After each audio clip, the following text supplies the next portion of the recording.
Hello,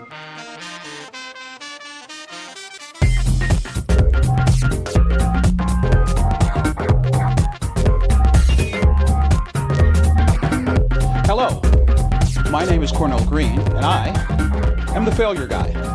Welcome to the podcast. On this episode of the Failure Guy podcast, my guest is Hal Eisenberg. Hal, thank you for joining us, and welcome to the conversation.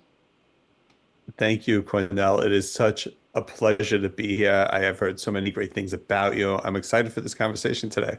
Okay, and full disclosure, y'all out there in podcast land don't need to know this, but this was the episode in which I totally lived up to my brand of the Failure Guy. First of all, I failed to remember that today was our scheduled appointment, although Hal scheduled this, I believe, weeks in advance. So first of all, I was late. Second of all, I I totally screwed things up the first few times. I always do a sound check recording before we get started. And the second to last time I did it, I forgot to record it. So that went well. Here we are. We're actually on the conversation. Thank you so much, Hal. So I always like to start with the folks out in podcast land because they know me by this point. They're probably tired of hearing about me, but they usually don't know who my guests are. So let's start by tell us a little bit about yourself, who you are, what it is you do, and how you came to end up here as a guest on the Failure Guy podcast. Yeah, sure. I think the biggest thing about me is I've been in education for almost 30 years.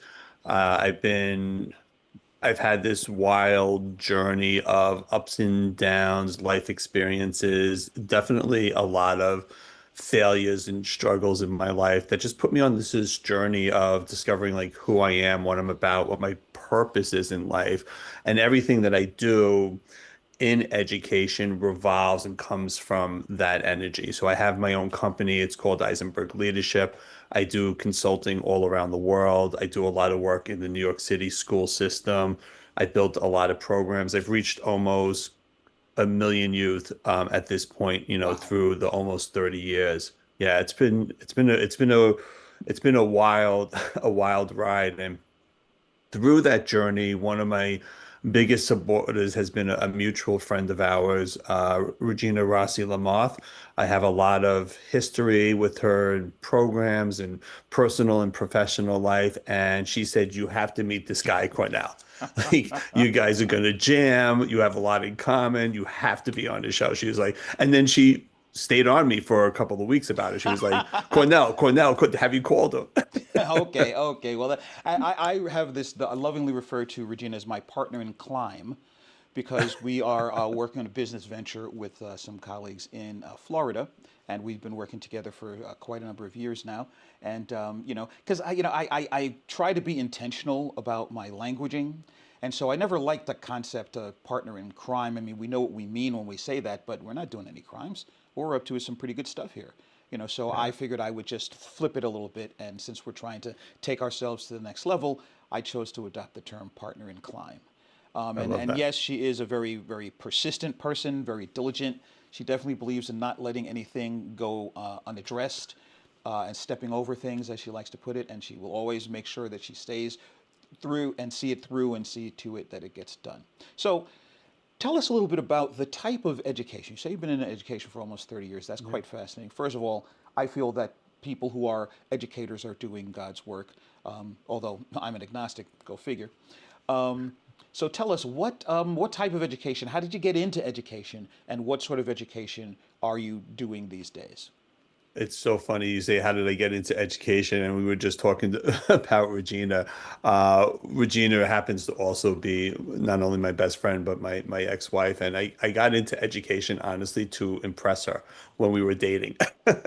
When I was 17 years old, I wanted to be out of education. My life was a hot mess. I was homeless. I was on the streets. I was addicted to drugs and alcohol. My life was caving fast. And through those trials and tribulations and trying to get myself back on my feet, I met Regina, and I was like, I really want to impress this girl. But she was a social worker. She was working with Right, youth. She was working right. with kids, and she was like, hey, come down and help me with these kids.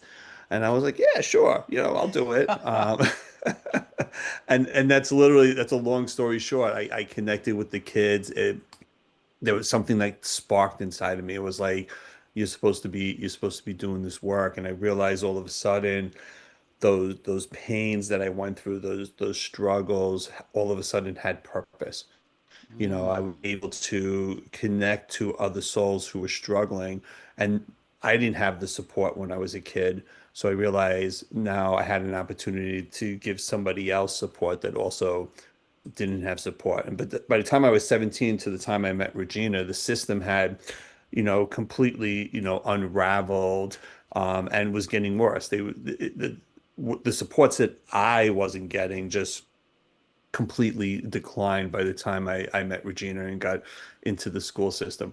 Then I started to build programs, and then I started to see hope. And I was working primarily with high school students, and through networking and collaboration, I started working with elementary and middle school students as well. And all of a sudden, I had the whole gamut. And through it all, I was able to see the holes and the problems and why students weren't, having their voice. So I built platforms so that they can create their own programs, they could find their voice, and they could create change in the world as they saw, fit.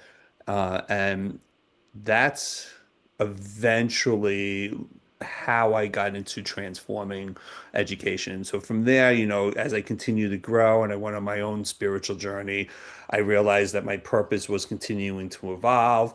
I had other painful experiences, I had other challenges, including, being diagnosed with cancer, which, Oh. helps you to really go within and think about who am I now? What is life about? What are the relationships about that I'm in? And what kind of legacy do I want to leave, on the Mm, planet? And that external versus internal journey led me to a bigger stage. It led me to writing books. It led me to global programs. It led me to thinking about how education really is the springboard to transforming humanity. With all the noise in the world and all the external stuff going on, everybody's pain, all the failures, I'm like, we can transform this planet if we just take a breath and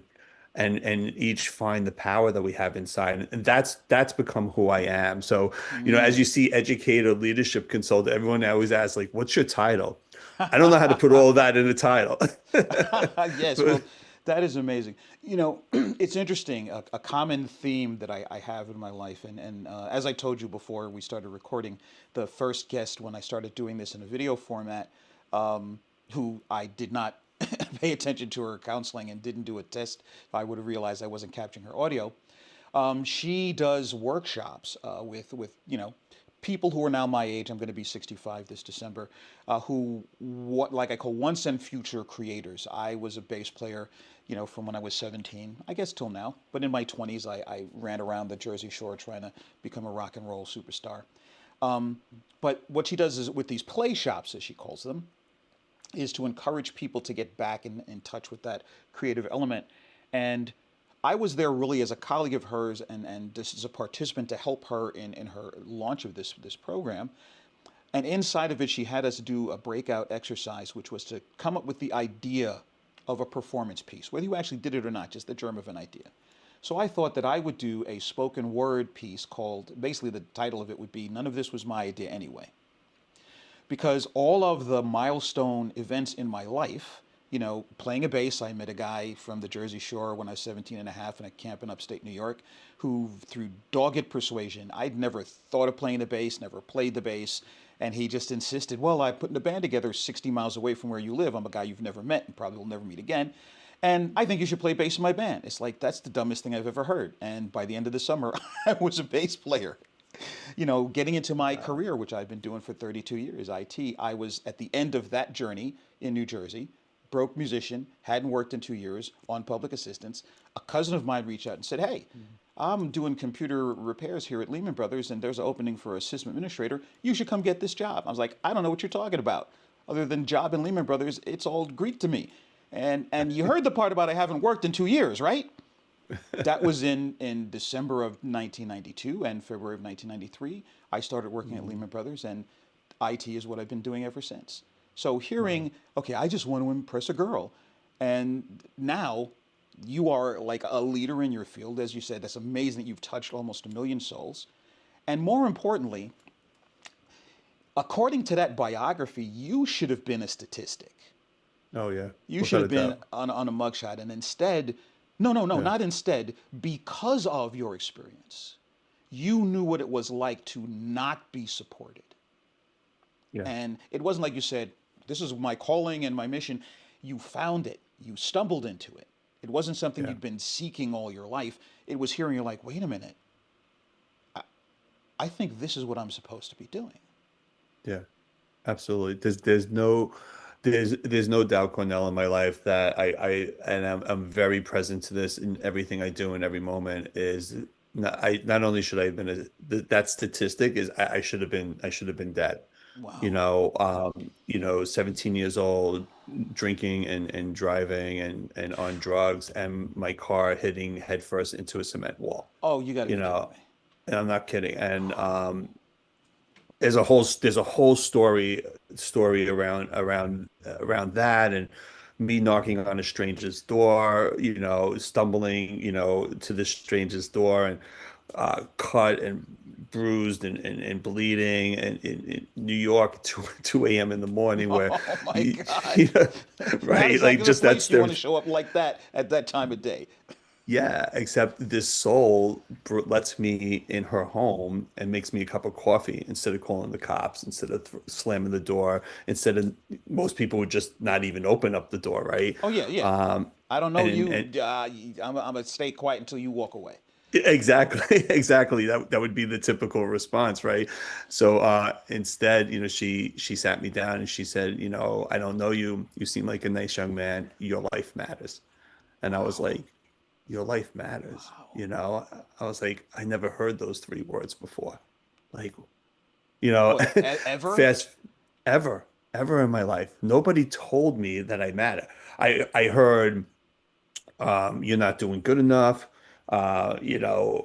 You got a 95. Why isn't it 100? Oh no. It was always that, that pressure to do better, be better.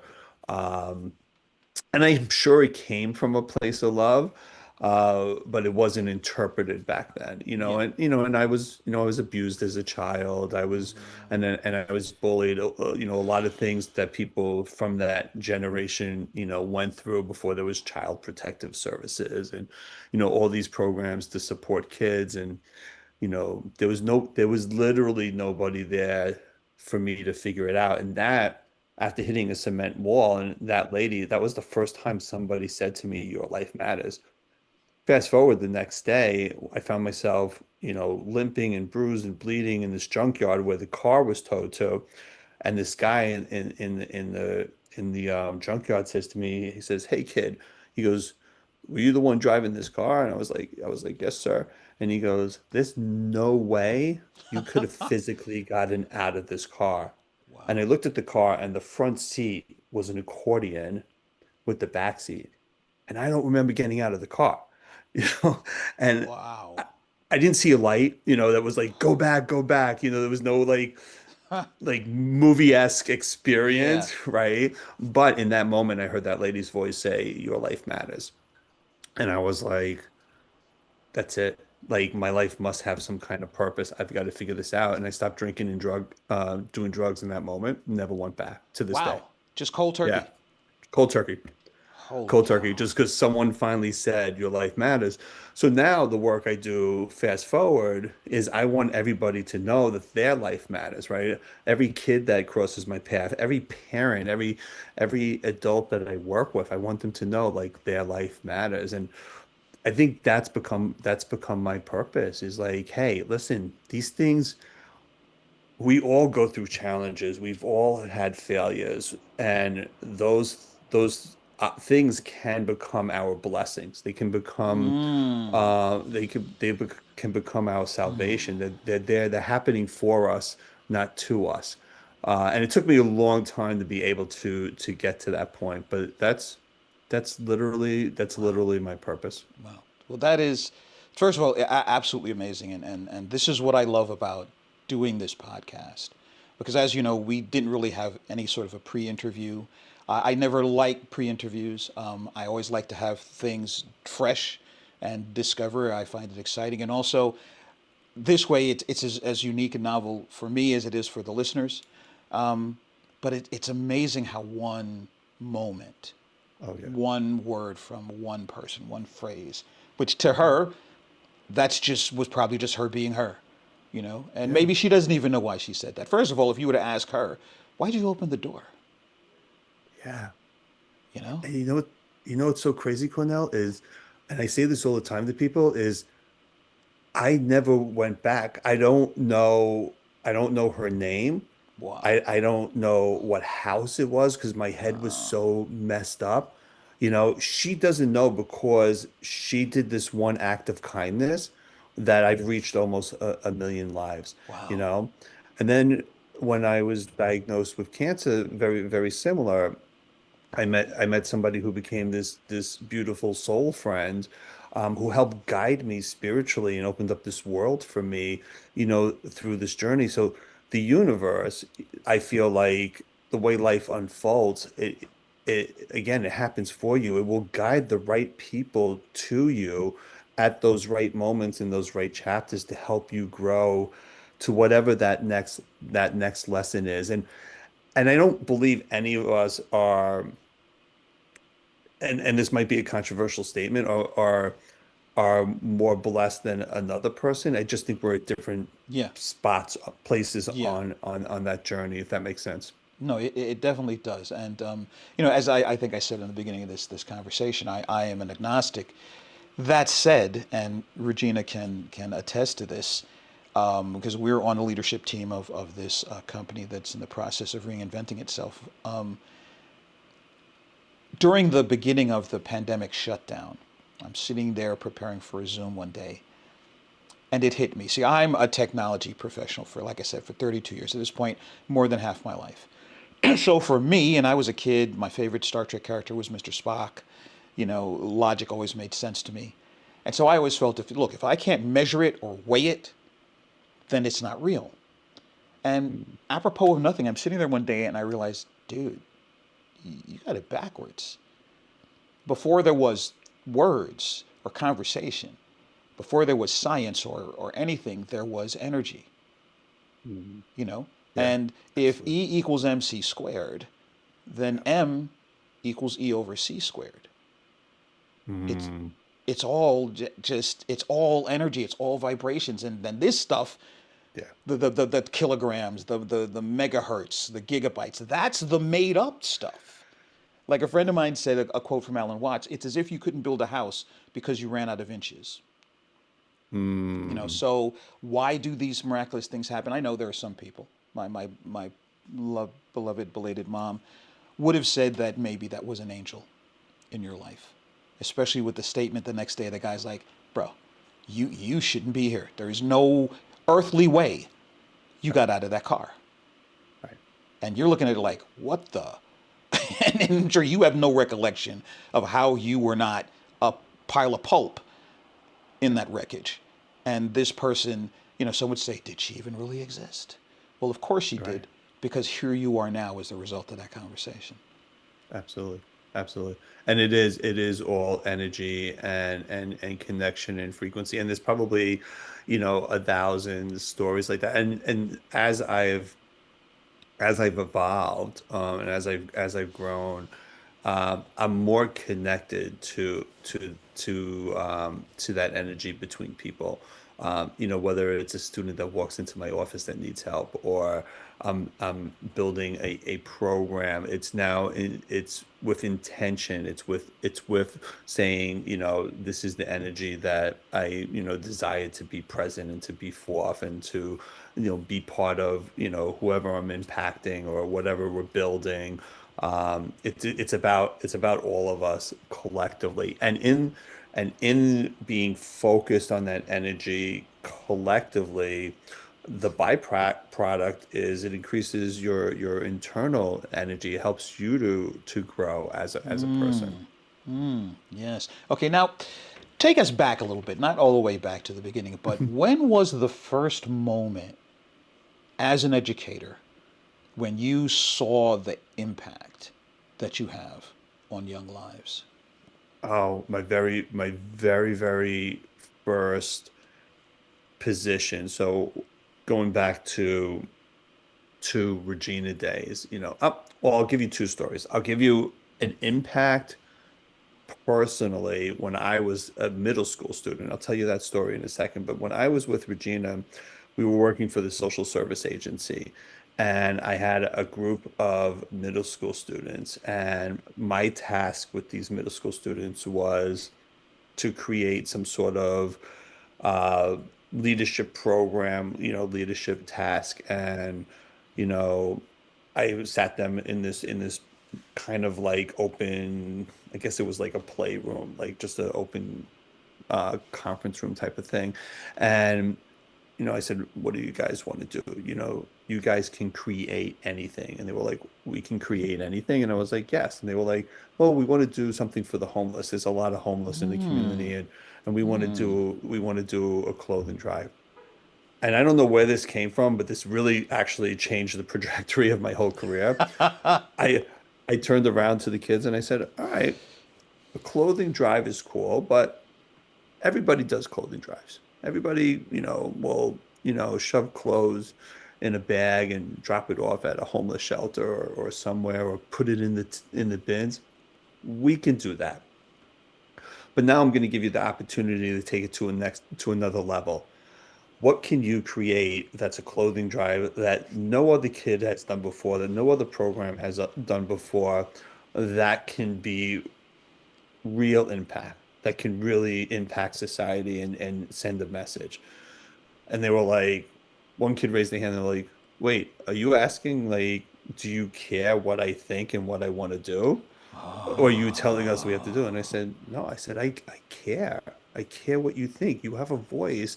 And I'm saying, let's discuss it. And if you have an idea, let's make it happen.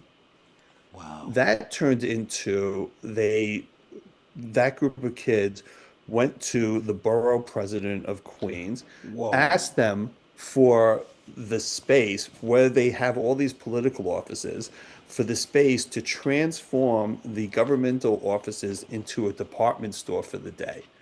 And they collected 20,000 pounds of clothes, toys, and then they set up a kitchen where they invited homeless shelters to come in, like have breakfast with them, and then go shopping in the department store where our students were Wow. the people behind the tables and Right. packing the clothes for them. So they met the homeless one on one. They worked with the That's homeless families, and it was like it wasn't just about putting clothes in a bag. It was that personal connection, and then there was reflections after. It was like, wow, I met this homeless family, and you know what? They were homeless because their house burned down, and those kids are my age, and I just became friends with them.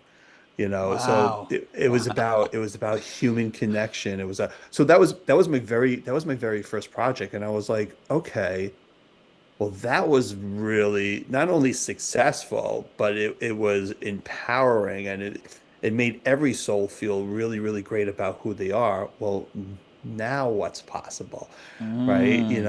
If I continue to ask kids, what do you want to create? You know, so I've had students rewrite curriculums that were, Department of Education, approved. The kids made the curriculums better and more interactive, and running workshops and conferences and building programs, that just didn't exist because everyone in education said, no, no, no, you have to be in a box, right? This is the box, you can't think outside the box. And I said to the kids, let's take the box away. What do you want to learn, right? Fast Wow. forward 27 years, we're still working with the homeless, we're still working with the communities, and now we're bringing this message to everywhere in the world. So it doesn't matter if I work with a school in Haiti or New York City or Toronto or the UK or Africa. It's amazing. It's like all the kids are asking the same question, or their response is the same. It's like, wait, you care what I think? I can create what I want to create. I have a voice.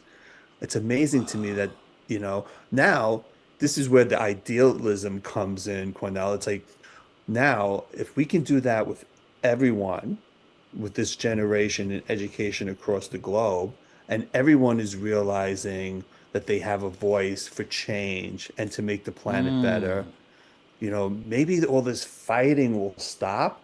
And maybe the conversation is what's possible? Yeah, Can we move humanity forward? yeah, Can we find peace? Can we find acceptance? yeah. Well, it's in listening to that. There's so many levels. First of all, there's the level of how it affected you to see the impact that you have. That's kind of Sure. the obvious one. Then it's these kids like, wait a minute, somebody cares about me and my ideas, and then the third level, now they get to explore deeper within themselves to do more than just, okay, this is an exercise and a thing, so let's do the but then there's the level of the impact both on these people who, as you said, yeah, okay, yeah, another, come grab, a plate of full of food, grab a bag full of things, go with God, but to be serviced and regarded as people, for this kid to have this conversation with these kids, to find out not just, oh, you poor bedraggled beggar, but what happened? How did you come to be in this? You know what? I'm friends with this kid, not this homeless person, but this kid Right. just like me, this human being. So Yeah. all these levels of empathy and understanding from this one simple inquiry, and of not Yeah. just like, okay, I got to do my 9 to 5 here and I got to do some sort of a thing. And so, yeah, yeah, yeah. Because you could have just said, you know what? Yeah, let's have the kids and we'll bring it and we'll fold up the clothes and put them in bags and see that they get somewhere at Right. the end. But you didn't Right. stop there. No, not at all. And I don't know where this empathy came from. Maybe it came from the childhood abuse. I remember being 8 years old, and I had a speech impediment, and I Mm. remember going to doctors and being evaluated, and I remember my mom. I had this Jewish mother who was like, "Oh my God, my son's gonna be a doctor or a lawyer. Like he did so well on these like psychological exams."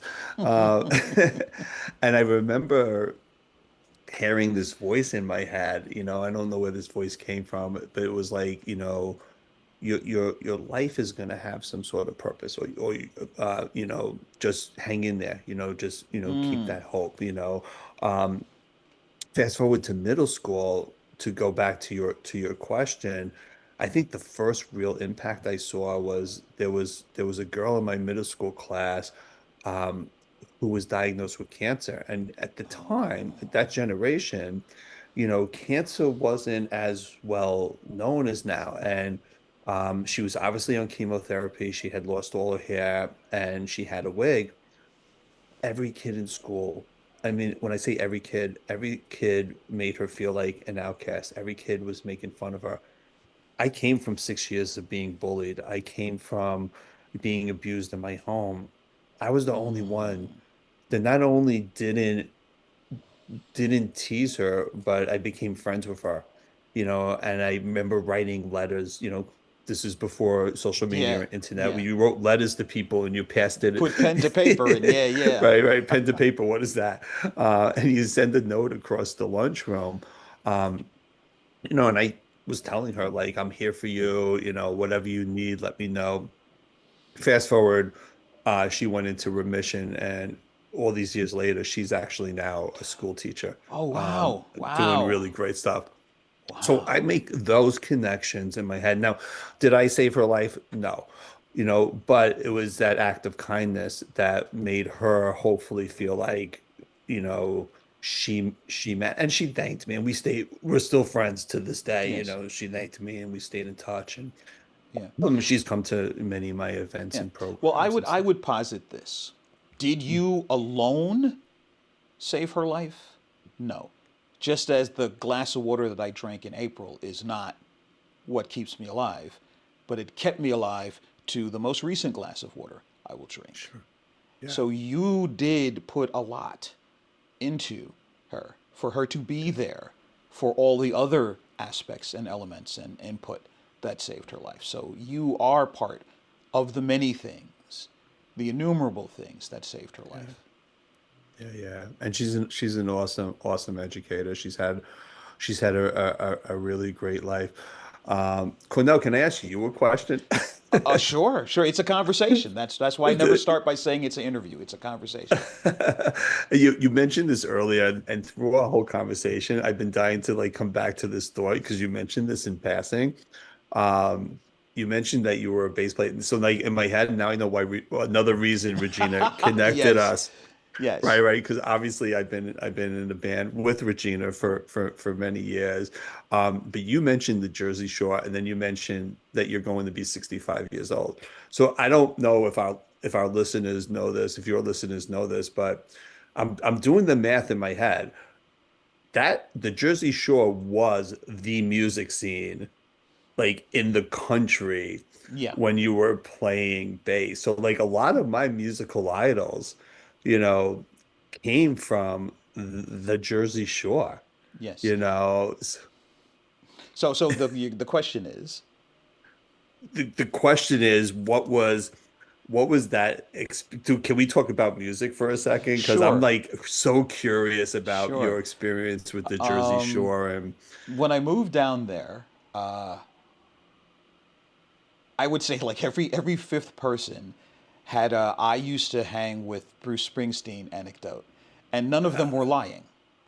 yeah. I was good friends with someone that he knew from a band before the E Street Band. He was called Dr. Boom and the Electric Zoom. A Wow. guy, a big bear of a man by the name of Danny Gallagher. Hmm. Wide as he was tall, and he was over 6 feet, flaming red hair, ZZ Top looking beard. One of the most amazing blues singers and slide guitar players I ever seen. He would play like a regular six string in his lap, like lap steel. It looked like a ukulele in his lap. Right. Two bands that I had the pleasure of being on stage with whatever band I was with at the time that came out of that was Guar and Wow. Monster Magnet. Okay. Yeah, and Nice. I don't know how many people in the listening audience will know, but clearly you do. In fact, I remember now. Flash forward, it's 1993-ish. I'm still hanging out. Moved back to the city, living with my punk rock friends that I lived with right before I moved down to Jersey in a squat on the Lower East Side of Manhattan, Alphabet City, and fell asleep with MTV on. And I Mm. wake up and there's a video playing, and it's the Monster Magnet video for Negasonic Teenage Warhead. Wow. And I'm like, that's Dave Windorf, because I knew the guy, and you Yeah. even knew back then. Because, shore bands or any sort of a regional circuit, you hang out, everyone knows everybody. He would come Yeah. in, he would set up, he would play, he would leave. Not because he was arrogant or stuck up. He was on a mission. This was what he was going to do. He wasn't doing it for fun. He wasn't doing it for kicks. He had no plan B. Right. And it's kind of funny. A lot of people don't know this, but people who have seen the Deadpool movie, the X-Men Hmm. character Negasonic Warhead is named after that song. Oh, wow. I Yeah, didn't know that. yeah, That's fascinating. yeah. So Wow. I was there for about 8 years. You know, uh, like a little bit of my backstory. Of course, I was born in 1960. Always been very intellectually developed. I was the top kid in my grade until end of junior high school, and so I sort of felt that pressure. Never put on me by anyone that you've got to go be something, an engineer, a doctor, because you got to stand for the family and the race and the thing and blah blah blah blah. Yeah. And but I always had this desire to do music. I was 7 years old and standing in front of a speaker that was almost as tall as I was, and I'm listening to Little Anthony and the Imperials going out of my head. Mhm. Now I'm Right. 7 years old. I don't know what unrequited love is, but I could feel the passion in his Sure. voice, and just thinking, I want to make people feel that Yeah. somehow, Absolutely.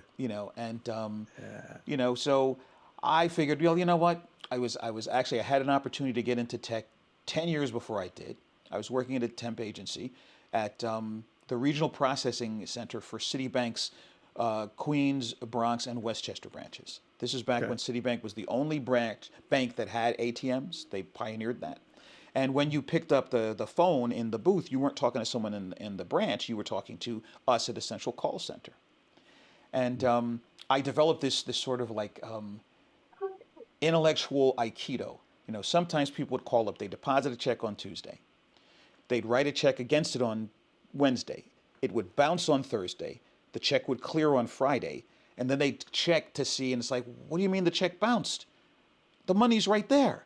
And so obviously they're kind of heated, and sometimes some of the call center Sure. operators would be yelling right back. And of course, you don't do that. That they're the Right. customers. So Sure. I would have this when I would get someone like that. I would say, sir or madam, please look. I understand that you're upset, and I would really like to help you, understand the situation, if not resolve it. But in your agitated state, it's kind of hard to communicate with you. So I have on my console a button that's marked next call, and then I would stop talking. Because basically what I had said to them was, if you don't calm down, I'm going to hang up on you. But I Mm, didn't say that. right. But they heard me, and then they're like, then almost invariably they would realize they're the only one in this conversation that's yelling. I'm just a Yeah. voice on the phone that had nothing to do with that, and they would calm down. So it got Sure. to the point that they would transfer those problematic calls to me, and they were considering hiring me from the temp agency and promoting me to a weekend supervisor. But I was hanging out with my music chums on the Jersey Shore every weekend, and too often I would miss the last train out on Sunday. Now, this Mm, was in Forest Hills, Queens. The right. first train out from the Jersey Shore, from Asbury Park, would not get me to Manhattan in time for 9 o'clock. So it certainly wouldn't get me to Forest Hills for 9 o'clock. Now, had I Okay. just been a regular schmo that was just one of the voices on the phone, no problem. But since I was like a golden child that they were looking to groom and promote, it was one week too many, and they said, you know what, just don't come back. And so I thought, Mm, clearly I see where my heart is. This is a great opportunity. I just blew it. Because where am I? I'm down there chasing the music. So you know what? yeah. Go for it. And so I grabbed everything that I could take. And based on, I love this story, even though I'm telling it about myself. About a, It's about a all right. year or more before then, I was hanging out with some my buddies. We're hanging out and jamming, and we're in the home of the mom of one of the guys. He played flute and keyboard, and we're passing the Dutchie. And she says, you guys are really good. And she says to me, since I'm the only one that doesn't live down there, if you guys decided to make a go of this, you could sleep on our living room floor until you got on your feet. Mm, And that was the only time we had that conversation. Flash forward to almost a year and a half later, from a phone booth on the Asbury Park platform of the Jersey Transit, I say, hi, you remember that time when you said that thing? Uh, could you pick me up? Because I'm here. Now, I had no plan B. If she had said no, I didn't have any money to get back to New York. I didn't have right. anywhere to go if I could make it back to New York, and I had nowhere to stay. And that was the beginning of those 8 years. And I say all of that to say that that was the beginning of my just following that blind impulse. And again, I'm a Yeah. bass player because I met a kid, 5 years before that, who talked me into becoming a bass player, and I'm hanging out and jamming with them, and you know, and so I thought, I'm here to just lose myself, and I'm going to go into the music. So what happens? The Yeah. first few weeks I'm there, living in Asbury Park, there's a group that's trying to get rent control passed because they're trying to build this condo on the boardwalk, which any idiot could see was an absolute disaster. And I had just moved from the Lower East Side of Manhattan, where under Giuliani as mayor, they were trying to gentrify Alphabet City and push the locals out there. So I Right. knew that this was not a good thing. So I ended Mm, up joining that group. Their initiative failed, but I ended up sort of being a bit of a mouthpiece. A publisher for a local newspaper approached me, asked me to write a summary. He's like, well, you're a very articulate speaker. Write about your adventures. And he's then to write a follow-up. He's like, hey, how'd you like to write a column for my paper? So I ended up mm. writing a column for the next 5 years, Wow. op-ed, political sort of commentary thing. And I ended up working with local musicians and artists to organize a fundraiser for WBAI radio, at a place called the Deck House. So here I am thinking I'm going away from obligations and whatever have you, and I fall right into leadership and community activity. Wasn't looking for Wow. it. I was just looking to hang out Right. and jam and meet pretty girls and become a rock and roll superstar. Did everything except for the rock and roll superstar part. And again, it just Uh, goes to show that you never know where your life is going to lead you. And right, right. usually it's not what you think you're planning. Well, you're still a rock and roll superstar, my friend. That's such a great story. That is such a great story. As a musician, like I'm loving that story. My heart is beaming because what I explain to students when we get into the conversation of music, because you know, this generation, unless they're really studying music, doesn't understand the impact of Asbury Park and the Stone Pony. So I've got to make the reference to, Kurt Cobain, Nirvana, and the Seattle scene. Yes. I'm like Yes. Asbury Park was to rock and roll what Yes. Seattle was to Yes. grunge. Yes. Bruce And I really Springsteen, believe Southside that, Johnny. yes, Yeah. during the late 80s and early 90s when I was down there, I truly, that's what kept me going was I saw the potential for that to be the next, what DC was to punk, Yeah. what Detroit was to the soul sound, the Motown Yeah. era, what Seattle was to grunge, what California was to the psychedelic movement of the late 60s Yeah. and early 70s. I saw there were so many good bands there. The problem was, unlike those scenes, there was no CBGBs. There was no what was the name of the place that the Doors, the very famous place where everybody played in Los Um, Angeles. I know what you're talking about. Yeah, It'll come to me. I, yeah, I know what you're you talking know, about. Yeah, yeah. because see, The Rocks? unlike No, it wasn't the Rocks. yeah, no, unlike a lot of those places, it was a shore town. It was a seasonal vacation spot.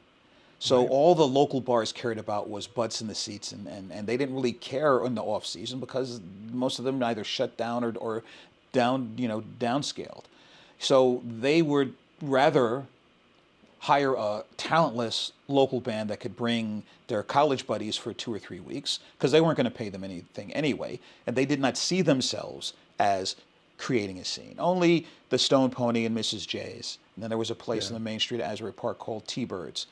They were the only place. Oh no, there was a place in Long Branch called Mrs. J's. Not Mrs. J's, no, called why am I forgetting it? This was Jason's. Jason's is jazz, although it wasn't really jazz by that point. And there was a band that was called the Rum Runners. And in a shore town, they played 2 years running of a Tuesday night homestand. And Mm, every week, they made enough for them to get paid and for the bar to turn a profit, even wow. during the winter time, because they were that good. And that was one of the Wow. many bands that I thought, come on, you guys are on the runway, Yeah. about to take off and fly. Why it didn't happen, I don't know. And sometimes, as you know, one or more members is hitting the cups. I Sure. had a band fail because the rhythm guitarist was amazing, but fell off the wagon hard. And Yeah. also, here's an interesting thing that it took me years afterwards to see. Success and fame can be overwhelming if you're not centered in yourself as That's a right. person. Yeah. And it, not just her, but the very first band I moved down there was also the female singer songwriter. Although her problem wasn't substances, she looked at the future and said, you know what? We do have what it takes to be successful, to be very successful. And that would kill me. I would not be able to Wow. handle the spotlight and the intensity. I'm a very private person, and I just don't think, especially the first band, none of us were even 20, but we were really talented. That's why Yeah. I decided to grab my stuff at 23 and move down there. And of course, I'm having the dreams of superstars or whatever have you. In retrospect, I would not have wanted those people to go out as members of Club 27. And I would rather have them alive as my friend than dead as a former bandmate of 3 platinum albums. Right. Absolutely. Absolutely. And I think a lot of people who are starstruck and fame focused don't like realize, you know, that aspect of the music business, that it's not all that it's cracked up to be, and that type of lifestyle, not only can kill you, but it's again, we're talking about, the failure podcast. These things are an opportunity for you to grow. But if you're not present to that this is happening for you, it will like bring you to your knees for Yeah, sure. yeah, And we've seen it happen in the music industry a lot of times with people, all this talent that, yeah, people have taken their life or, died from yeah, overdose. yeah. I used to be one of those kids that I've gone to the Stone Pony, a million times. I've Hmm. seen so many great shows. I've seen Southside Johnny there, and Stone Pony at one point, the ongoing joke was they were closing down again. Like there was another final show. Yes, I think it yes. was a marketing technique. Like the discount store that has the going out of business sale for like 5 years. Yes, yes. Stone Pony is going out of business. Like, come to the last show.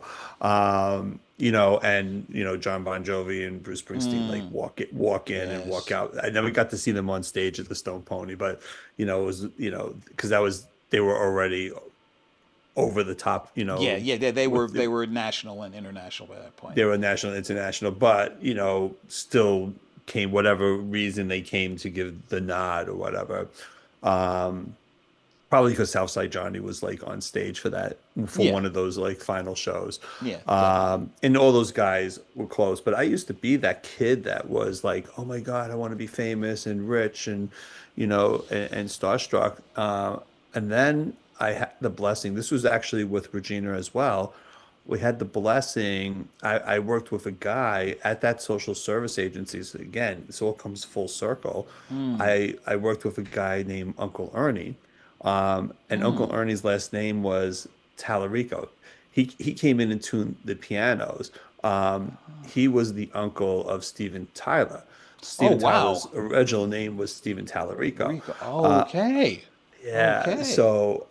so he got us, backstage passes anytime Aerosmith, came to Ooh, town. So I met Aerosmith a million times, but wow. meeting Steven Tyler, I mean, Steven Tyler is bigger than life. Like that's his Yeah, personality in yeah. person. But the band and Steven backstage are also like down to earth, just regular people getting to do what they love to do. Yeah. That had, and they're a rare story. They went through their drug days, and Yep. thank The God toxic twins. the toxic twins, exactly. And thank God they survived that and then gave us lots of great music for decades to Yes. come. But they were just like, if it was me and you sitting here having a conversation on a podcast, just loving what they do. And I was talking to Tom Hamilton, the bass player, Okay. and he was pissed at Steven because Steven wasn't putting a song on the set list. And I was Mm. like, oh my God, you guys sound like my band. You're playing bigger bars. Yes. That's all. That's You're all it playing is. bars that fit Yeah, 60,000 yes. people. Yes. A bigger stage, more people, but it's the same. It's the same old, same old. Same old, same old. So like I was like that after that, I was never starstruck again. I was just like, all right, we're just all people and we're just living this life, which I think is an important lesson. Like just be the Yes. best that you can be and show up as the best version of yourself Yes. and create. If you create music, create music. If you create tech, create tech. If you're a writer, write. I Yeah. think we should all be doing that. Yeah. And that reminds me of when Madonna was during the Truth or Dare documentary era. And I think it's in the movie itself. She's like, everybody thinks, oh, you're Madonna. You must be going out there and party hardy and having all the boys. She's like, you know what? I'm usually sitting in my hotel room by myself because Yeah. people are intimidated by me. Yeah. Captains of industry, CEO executives of Fortune companies. And I'm like, I'm a girl from Minnesota. I just want to have some fun. Says, you know Yeah. what? The dancers of my act are going out there getting laid and having fun because they're with the Mm, Madonna tour. And I'm Madonna sitting here by myself after the show in a hotel. yeah. Can't get a date. Absolutely. Absolutely. I was listening to an interview with It's either the guitarist or the drummer from Guns N' Roses, and Guns N' Roses are they're doing these 3 hour like ridiculous epic like sets, and he's like everyone thinks like we go out and we party after. He goes, I'm so sore and so tired, I have to go home every day. I have to like go back to my hotel, take an ice bath. Yes. And he goes, and then I've got to sleep, eight Yeah. 9 hours to be ready to do it all Yeah. again. Because drums are, I tell you one thing, playing in a live band, I've had nothing but respect for our drummers. I mean, every band I was with, we always helped the drummer, pack in and pack out. Because you know what? Yeah, You take your bass, you put it in the case, you take your amp, you're done. He's got, right. five and the cymbals and the stands and then the seat and the whatever. Like, nah, dude. Because, in fact, the joke in This Is Spinal Tap of the exploding drummer, Yes. the best band Spontaneous I was in, combustion. yes, exactly. The best band I was in the 2.5 years, we went through three drummers. Not because none of them were good, because we had the blessing of in a lot of ways, the drummers were the best musicians in the band. Our first drummer, Wow. who was with us the longest, was studying jazz and Wow. just disciplined, just so Mm. amazing. But a bad drummer, see, first of all, it's hard to play drums because it's an expensive instrument to play. Even a cheap Oh set yeah. is going to cost you a lot of money. And then where are you going to practice? Because the thing is loud, you know. Yes. So a good drummer can get a gig. A good drummer will be stolen from other bands. If you have Mm. your own kit, your own vehicle to get to the gig, and you can play well, you will get paid. You will Right. not have to look for work. Guitarists, dime a dozen. Bass players, who? you know, like the old joke. What do you call a guy that hangs around with the band? A bass player. I've heard that same joke, and the answer has been a drummer. So, Yes, exactly. But what is it? What is a homeless drummer? A guy who girlfriend kicked him out. You know, yeah. There's a million of these jokes. But that's so funny. now the thing, I'm sure you've seen this as an educator. You were talking about things that have been gone. Like when I grew up in the '60s, music was an integral part of public school education here in New Yeah. York City. I played the viola in junior high school and high school, which is Yeah. why when I met the kid in summer camp, and we were counselors in 1978, switching to the bass was just a third clef, because of course everybody knows the treble clef because that's what most music is written in. Pianos and guitar and a lot of the higher end, well, not the brass instruments, they get into those weird clefs. And I played the tenor clef because that's what the viola is on. And of course, if you know full piano staff music, it's the treble clef on top and the bass clef on the bottom. So it was like, okay, and besides, I don't read music, I go from charts, but I knew music theory, I knew chord structure. And some of the bands that I played with amazing guitarists, but I had to analyze what chords they were playing. They would Yeah. just put their fingers in the right place and make the sounds like that's an augmented chord, Mm. because you got the sharp four instead of the third, and it's like what, and it's like, yeah, yes. What are the notes you're playing? Okay, we're in the key of D, because you Right. got two sharps, and they're like, I just put my fingers there, and that's like, yeah, I can't do what you're doing on the guitar, but I have to analyze in order for me to accompany you on the bass, and that's what we're doing. Right. So, and also it's a known fact that the same parts of our brain that are stimulated by music are pattern matching. They stimulate the mathematics. In fact, deep into my IT career, working at Payne Weber during the Y2K conversion, I'm still hanging out with a different set of people, but I'm bringing my bass on Fridays and going down and hanging out in Jersey because it's where everybody I know is. And I'm talking to another colleague, and he says, "Have you ever noticed that, like when you're at an IT convention or whatever, you could just spontaneously pull together like two or three bands. You usually got a keyboard player or a guitarist, you got a bass player like me, maybe you got some horn players, and then the secretary is walking by over here and just says algorithms and patterns, you know, duh." And we just stood there looking like, oh, right. Because what Right. is music? But you have different permutations of putting the notes together and Yeah. pattern matching. Yep. And I was like, when you say it out loud like that, duh.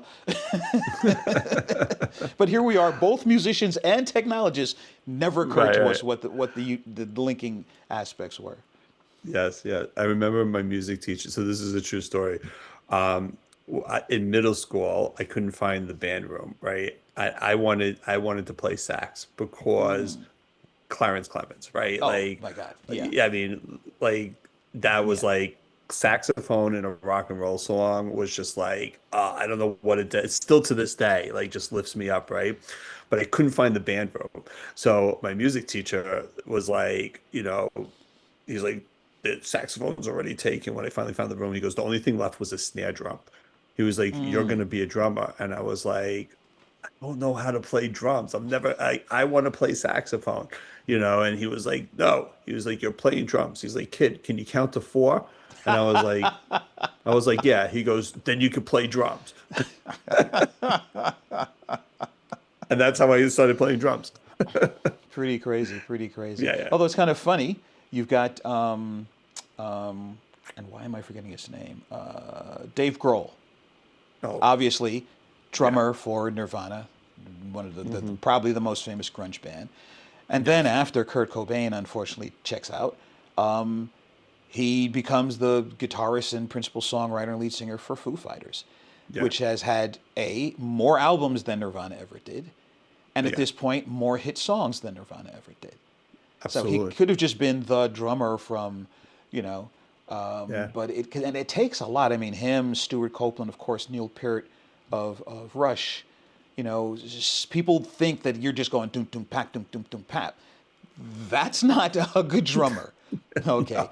Really good drums. In fact, I would love to just do like a thing where you take songs that you know and then drop the drum track out of it Mm, and see how much is missing. And of right. course, a guy that everybody sleeps on, and not just because, okay, the most famous rock and roll band in the world, Ringo Starr. Mm, I mean, because here's the thing about Ringo, he always played to the song. right. And if you listen to his drum patterns, it's not just your simple four on the floor, kick, drum, snare, hi hat. He's almost like a melody. In fact, you could Mm, you could do the reverse of that. You could yeah. play just Ringo's drum track, and 8 out of 10 times you'd know what song it was. Oh, absolutely. Absolutely. And the thing about Ringo as a drummer who's been in a cover band for 27 years, Ringo is deceptively difficult at times, Yes.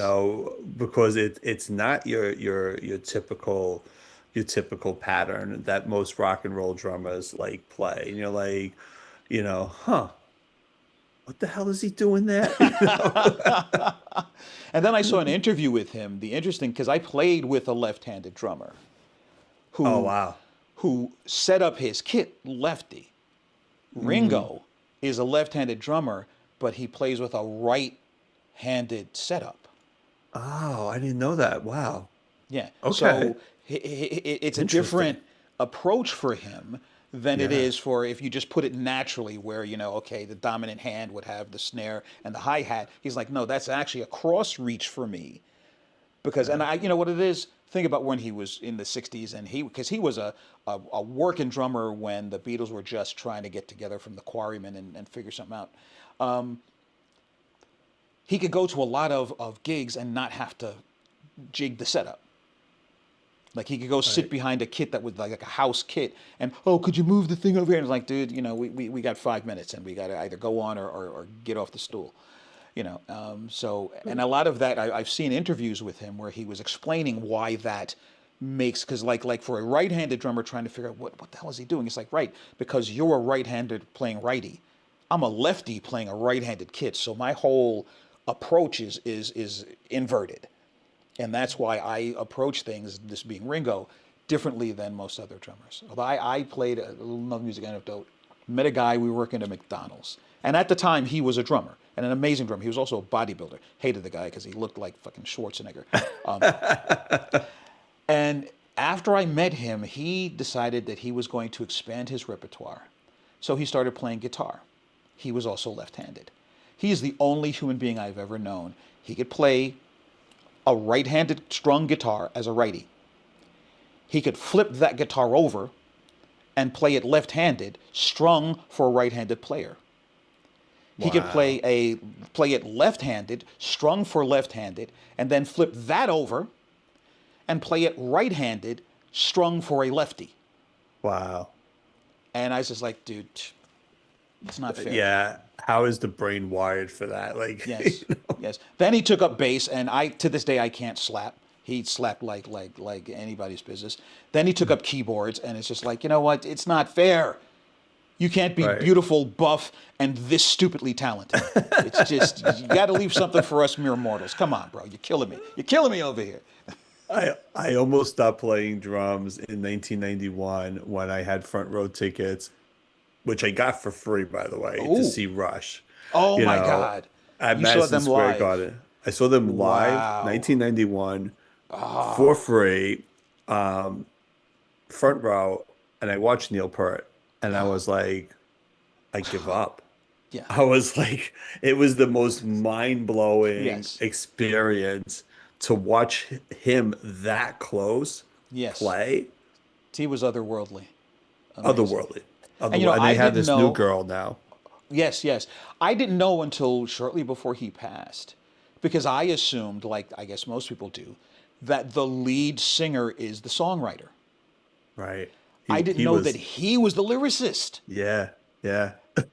And those lyrics are amazing. It's sort of like Pete Townsend with Roger Daltrey, that Hmm. Daltrey sings the word, but Pete writes them.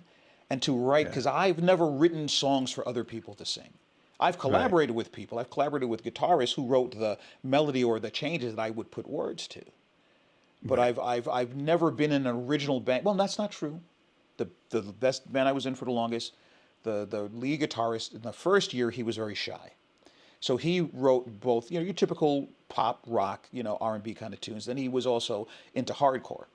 And that's how I got into hardcore in the late 80s. To me, it was all noise until working with him, and I would have to sing his more aggressive songs vocally. Mm. And the rhythm guitarist, who was a woman, she would sing the more mellow tunes. And first of all, I saw, well, this is good music. I would never write stuff like this, but this is pretty crazy. And also, I didn't understand that singing hardcore was not screaming, because we would have to make the set so that his songs were at the end because I would blow out my vocal cords. And I was like, Right. this is not the way to do it. I got to learn how to sing this. So I asked him to make a mixtape for me. What are the influences that have you? So I listen to X, Fear, Husker Du, Minutemen, Minor Threat, Mm. bands like this I never would have listened to, any of this sort of Mm. stuff. And and because of him, I got into a band like Metallica, who's one of my favorite bands. I never would have. Just the name metal is in the beginning. It's like I'm not trying to hear that stuff. Get out of here. Yeah. Never would have listened to a band like Rage Against the Machine. It just Right. all I would have heard was shrill and somebody, but it's not Sure. screaming. And I had written a song when I was in high school called "Living in America." America spelt with a lowercase a and three capital K's instead of the C. Mm. The first verse is land of the free and the home of the brave, slaughter the red men, sell the black man as slave, build your railroad upon yellow man's grave, living in America. And it Wow. wasn't until I was working with Brian that I realized that's why I've never done this song with any of my other bands, because this is not a rock tune, this is a hardcore tune. I Yeah. was angry, and you have to sing that song with anger. Sure. And it's not shouting into the microphone, it's a certain type of vocal, you know. Yeah. And so I really, that's one of the things that I just getting into different mindsets. I remember the folks I used to hang out and jam with, we met this Japanese guitarist at some event, because, it's the Jersey Shore, it's from, community event or whatever have you. And he came home with us and we were hanging out. We used to have these parties we'd call M&Ms, music and margaritas. And couldn't speak two sentences with the guy, but we had a conversation all night Mm. because he was a guitarist, I'm a bass player. And it's like, Yeah. let's talk. Right. Oh, it's beautiful. I love that. Yeah. Bass So, goes underrated. yeah, yeah, and again, you got your Geddy Lees, of course, everybody knows Les Of course, Claypool, right. the late Chris Squire of Yes, Mm. John Entwistle, the Ox. I mean, amazing. In Yeah. fact, he was really the lead player of the Who. Oh, phenomenal. Because most of the Phenomenal. time, Townsend was just playing the chords, especially when Right. they were just a power trio with a lead singer. And Yeah. also he was the only bass player I've ever seen that played with all four fingers of his strumming hand. I think he was the only bass player other than, and his name is slipping my mind right now, the bass player from Van Halen that I ever saw do like a Oh, full-on bass Michael. solo. Michael Anthony. Yes. Michael Anthony. I think Michael Anthony and John Entwistle are only two live concerts I've seen where they did actual bass solos. Yeah. Like, Amazing, amazing and players. just beautiful musical like pieces. Yeah. And the thing about Entwistle, he did the horn arrangements for the Who because he was also a trombone player. Oh wow. Yeah, I didn't pretty know amazing. that. Yes, yes, pretty That's amazing. It's cool. and music is an amazing thing. Well, Hal, believe it Yes. or not, it's been a little over an hour. I usually like to keep these things down to an hour. I can see that we're going to have another conversation because we barely got started, and then we dived down this rabbit hole with the I music and took you everything. down this rabbit hole. My apologies. No, no, no, You no. said it. I was like, Jersey Shore, I got to talk to you. Well, see, that's why in the introduction, I welcome you to the conversation, not to the interview. I don't interview people, I have conversations with them. And this, of course, has been wonderful and magnificent. I'm sure this is going to, delight the people out there. And I'm pretty sure that they're going to be looking forward to a part two. In fact, because I do these in seasons. So the season is usually within a year. When I started them in 2019, I thought I was going to do it every Tuesday. It's like, yeah, get over yourself. So now it's just whenever one is booked, because no one's banging down my door saying, "Hey, where's the next Failure Guy podcast? What's the matter with you?" So there's been about 12 to 14, at least once a month, sometimes a little more. Season two was in 2024. There were 14 episodes. I think this is now the 13th conversation I'm having. So I'm thinking for season three, actually season four, which is going to be in 2026. I think I'm going to revisit because there's been many conversations, including my conversation with Regina, where I ended them by saying, we're just getting started. Got to do a part two. In fact, I think I did two-part conversations this season. Because it's like, no, we really got to come back. And in fact, no, no. Yeah. Let me put this out there. You have the booking calendar, so anytime you're free, and I promise I will pay attention because it puts it in my calendar. I have no excuse. It puts it in my calendar, and I kept looking at it. It's like, oh, that's coming up. Oh, that's coming up. And it's like, oh, that's next Sunday. It's next Saturday, isn't it? It's like, no, it's this Saturday. If you'd look at your calendar, you'd realize that. So I would really, because I'm so fascinated by this and the stuff we got talking about in the beginning of our conversation. I really wanted to dive deeper into that. So if you would like, let's book another conversation and let's continue this because I really want. Absolutely. There's so much that the audience out there has to hear, and it's always my pleasure to have this opportunity to talk with people that I've never met and people that I know and people that I know, and because trust me, in the years I've known Regina, she has spoken of you many many times, and all very very positively. I think that it's so great that you have a good relationship, even though you're divorced from one another. I similarly, I'm on pretty good terms with most. I've never been married, but I'm on pretty good terms with most of my exes that I'm in any contact with at all. And I remember having a conversation with some of my male friends. They're like, you talk to your exes? I'm like, why are I you know. acting like I just said I met a Martian? It's like, yeah, of course. Like, oh no, and it's like, well, I liked them when I was going out with them. Yeah. Nothing has changed except the romantic part isn't there anymore. In fact, Right. I'm Facebook friends with my first two girlfriends from high school. Yeah. So it's Yeah. it's it's pretty cool. So I think that that's great. And it's like, oh right, this is the right. Okay, right. This is who she's been talking about for all these years. This is him. Great. Okay, She's because she's Yeah, she's a special soul. She's one of my best friends, and I think it's perfectly aligned for the conversation that you're having as the failure guy. Like, all these relationships don't have to end in failure. They can be right. transformed, transmuted, and that's Regina and I are just one example of that. And all my I would say 99% of my relationships, that I'm no longer in. I am friends or Yes. very, very good friends with, and it's beautiful. Like, why have negative energy flowing through you? Back to the energy conversation, right? Exactly. Right. Exactly. Life is way too short for us. And every relationship, by the way, I feel is designed to help you grow. It's mirroring your Yes. wounds, right? So if you're breaking up, Mm. there's a wound there that you need to heal. It's not about the other person, it's about yourself, right? Yes. So we always That make is a it about the other fascinating. person. Yeah. Mirroring your wounds. I definitely want to get into that in Yes. the second part of our conversation.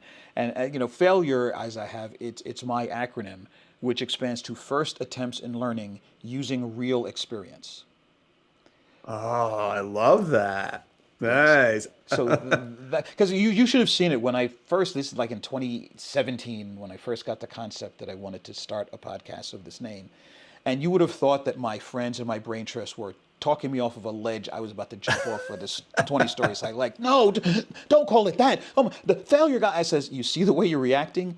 That's why I have to call it the failure Exactly. guy, because I use the example of a child learning to walk. It takes about a year, and every attempt is failure, but they don't give up. That's right.